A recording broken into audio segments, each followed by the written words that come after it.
Welcome to the Rim Break Rodeo. We hope this video helps. You begin by importing both your green screen clip and the replacement background into After Effects. Move the green screen layer above the background plate in a new composition and make sure the comp matches resolution and frame rate. Once done, trim the work area to the clip length and switch your project to 16-bit if you expect heavy color grading later.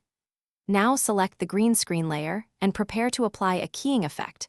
This is where you remove the color, not just mask it. You apply key light and sample the dominant green with the screen color eyedropper. This removes most of the background. Then open screen matte to refine edges. Lower clip black to reduce noise, raise clip white to recover detail, and use shrink/grow plus softness for smoother silhouettes. If hair or translucent edges need work, pre-compose and add a slight Gaussian blur to the matte channel. Finally, tackle spill.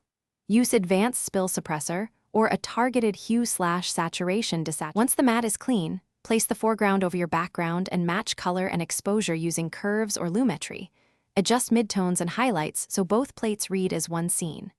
Add a light wrap to bounce background light onto edges, subtle motion blur for movement, and a touch of grain to unify texture.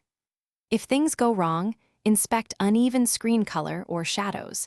Then roto or paint a garbage matte for problem areas and rekey. Make sure to preview at full resolution before final render.